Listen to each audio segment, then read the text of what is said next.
Modern schools deliver a form of mind control called operant conditioning that teaches individual children to be part of a larger collective for the workforce and for general industry. I'm Justin Hitt with Inside Strategic Relations. I have an unusual hobby. It's not a hobby, it's part of my profession. My consulting is informed by study of social sciences, including psychology, sociology, and the world of manipulation and propaganda. In fact, I'm reading a book right now, probably for the second time, called Mind Manipulation, Ancient and Modern Ninja Technique. It's actually a historical book about espionage and different types of control methods. One such control method is to break down an individual so that they are in constant fear, and then introduce some kind of authority to guide them through. Now, again, most of this research that I'm doing, most of this reading that I'm doing is to inform business process, and it's to inform marketing and business development. Because when you get a large group of people together, you start having groupthink. There's some organizational dynamics that impacts your ability to get things done. So I'm not studying this to become some spy or some political propagandist or something. I'm simply studying these things to understand how the human mind works. And if you take individuals and you isolate them, for example, restrict human contact, put them in an environment where they're unable to speak or they're unable to freely associate, if you do these things, they will be more malleable to follow the instruction provided. And that's what our modern school system does. Our modern school system puts children in booths and collectively downloads into their brains the things they need to know to, quote, succeed, yet never really compares historical results against current results. There's always this, well, that was then, this is now. That was the colonial time when nearly 80 to 90% of the population had full literacy. That's because they had fewer words. There's always some excuse. But the bottom line is, it is operant conditioning. There is one authority in a classroom, and the students sit obediently observing that authority's every move and being informed by that authority, and then eventually held accountable through a form of testing. If you look at texts about how humans actually learn, we tend to learn in a communal and experiential-based environment. So small groups working together to solve problems. You may receive a lecture, and then the small group breaks out and works on things to solve problems, and then ultimately is held accountable for those solutions. Now, I want to get into the main point where I'm writing here. Currently, there's the COVID-19 issue. The Wuhan virus is out there, and people are getting sick. And ultimately, people want to go back to school. See, many governments, not all, have shut down their economies in this big social test of compliance, causing, again, folks to isolate in their homes, to have very strict rules that limit touching, to have a censorship in a sense about what you can or cannot say about the coronavirus. And all the things I just talked about that are part of the operant conditioning to change someone's behavior. Now, here's the problem. When kids return to school, as many kids have returned to school, you can see in China, for example, pictures of that, they're continuing this isolation. Now, if you wanted to convert someone from an independent thinking individual to a collective thinking individual, you would subject them to constant fear and constant crisis. And through that constant fear and constant crisis that feels larger than themselves, they will seek some authority to guide them through to this success or this outcome that is being promised. That's the real problem. So public education and many private schools are actually enforcing a means that would shift individuals from an internal locus of control where, yes, you can do something, or yes, I can do something, to a mentality driven by a collective decision. We've got to include everybody. We've got to be diverse. We've got to get everybody's feedback and opinion before we take any action. Now, these things happen in business as well. And they're detrimental in business because any decision by committee relies on the average, not the superior behavior or activities of any few individuals. And plus, it disregards individual skills. Some individuals, and I've seen this in a number of environments, would rather not speak out in public. They would rather share their ideas privately and then have those private ideas churned over before presented by someone who feels more comfortable in the public. So they're really good ideas, but they're not confident in the presentation of that idea and fear that it would come back on them. So they want a second opinion before it's said. That's great. But you force that person to share their idea, they're not going to share anything. But what we've got here is this authority will save us, rather than an individual saying, I am strong enough to save myself. We have a victim mentality that's built on biological factors that individuals cannot control. There isn't a place in this world where you can't find an example of excellence in every biological category that in the United States at times we group as a victim. We try to seek special status on a category X, yet you can go and if you look at the entire world, you can find excellence in that category that far exceed the mediocre definition that those advocacy groups put on that same individual. Thomas Sowell, for example, talks about this, and he talks with it as a authoritative black man, but it doesn't matter what color he is. He's smart, and the color is even. We're even placing labels on people with that color because it's a biological function of our skin and its ability to screen out or not screen out sunlight. It's like if you're rationally thinking, we're going to go into some action plans, by the way. If you're rationally thinking, some of these concepts just don't make any sense unless the objective is to train someone into a certain thought process, into this need for everyone being involved, collectivism, and this need for some external solution, which is a bowing to some kind of authority. Now, with the monetization of attention, these headlines are going to get more sensational. So we're in a system where controversy and fear drives decision making, but it also drives attention. And that attention then is monetized, which causes media sources such as newspapers and magazines to shift towards their audience and their advertiser becoming a matchmaker and, of course, profiting from that attention. What this does is it limits the actual truth that's created, and now we start believing whatever has the loudest voice. Now, if you've read George Orwell's 1984, or you've seen the movie, this is actually a thing. This is how you, again, condition individuals in order to get them into compliance. So back to the school system. The school system regularly has, and rightfully so, tornado drills, hurricane drills, they have active shooter drills, but these drills are done in such a way that promote fear rather than activity.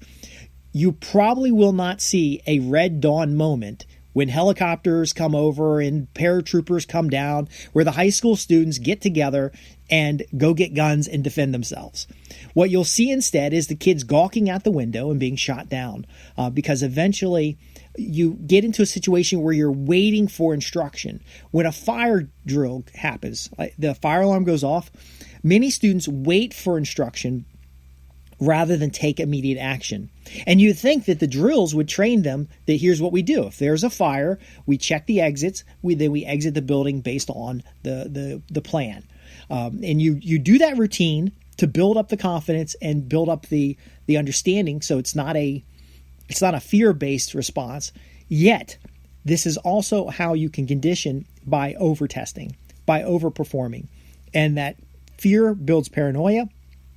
That paranoia builds uncertainty, and that uncertainty leads individuals to look to some authority to save them, to some blind authority to come and save them. Now, we can go into how this conditioning is done in the political environment. I do talk about that in some of our strategic consulting, and we can talk about how this conditioning is used to train other people to comply. However, I want to share with you a few action steps that are going to help you become immune to this kind of manipulation. Now, saying you could become immune to this manipulation is a little difficult. If you've ever been to a sporting event and you've really gotten into it and you're cheering on your team and you feel sad when they miss a play, or you feel excited when they win, this is a natural function of humanity. We have to make sure that we're getting excited about the right things and we're becoming fearful about the right things. So critical thinking is a massive value in this. You must be able to listen to all sides of the story and make a decision based on facts, primary source facts, make a decision, and then again take immediate action. So you have to use tools like paper. Okay, great. You can write it up on the computer. You can have a discussion about it on social media. But until you get it out on paper and you read the paper and you think about it and you have a small group discussion without any blame or without any lashing out at each other, it's just a casual conversation, then you can make a decision about what is right and what is wrong. Now, the Federalist Papers are a perfect example. They advocate the distillation of the ideas into an essay. The essay is then distributed among individuals who may or may not be in favor of the essay.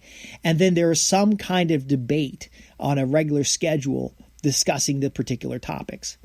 It's not sensational. It's not super exciting, but it is essentially, what are the facts?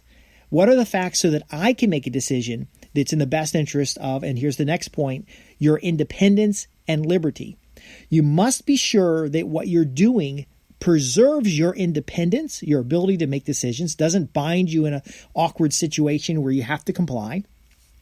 So in the classroom, when a student speaks out, the bind is that social context. They're in a very tight schedule. Someone speaks out. It's a disruption to class. It delays the learning, and you're going to have at least half the class upset with that topic. Now, if half the class is acting out, then it's a disruption in general, and it now has the authority come in and crack down on that.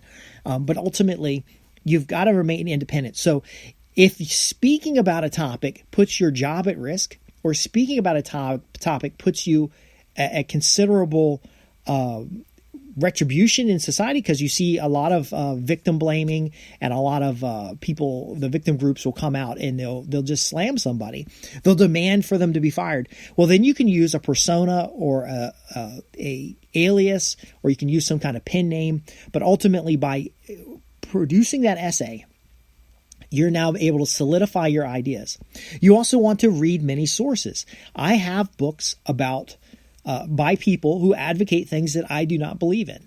I have some esoteric books like the Neotech books that talk about mind control and MK Ultra and all this stuff, and are very conspiratorial. I have psychology books and sociology books that are actually textbooks from classrooms. I have the books like the Ninja Mind Control Techniques that are a little bit of martial arts, a little bit of historical discussion about mind control and deception. But ultimately, I make a decision from the broad scope of the materials against a thesis rather than any one direction. So I purposefully maintain the center so that I can be objective about the observations I see in the environment. So, for example, my observation is that public schools are using operant conditioning to transform an independent child into a compliant adult who is suitable for society as society is known by the authority who established the school. Challenge me on that. That's fine. There are many books about that topic in general. And then I'm also arguing that the COVID-19 becomes an excuse to accelerate that and even put children in a situation that could be harmful to their mental health.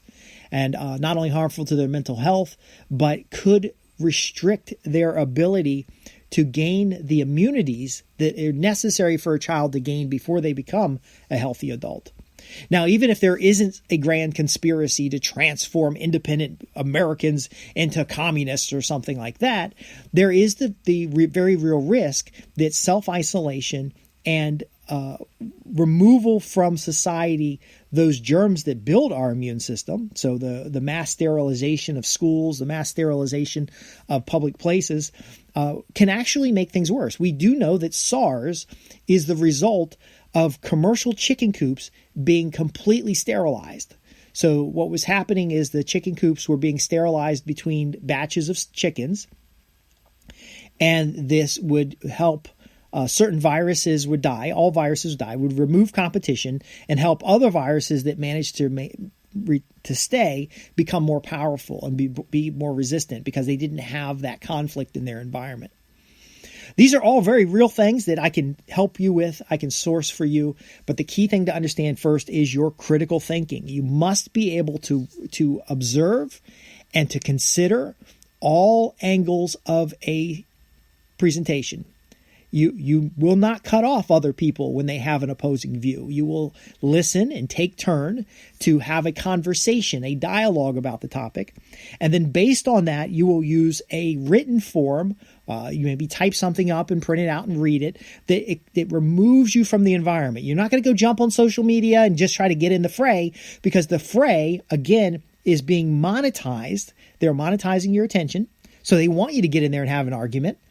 But the argument doesn't move forward the independence and liberty that is necessary for a healthy society. Now, these ideas may not be welcome. They may be triggering a realization of things that you've observed in the environment. And they may be very uncomfortable in the sense that you're contributing to a system that doesn't have your best interest in mind. We discuss this and a lot more in our Inside Strategic Relations program. We also discuss how to apply these techniques in order to move forward your objectives and as well as move forward the outcomes that you desire.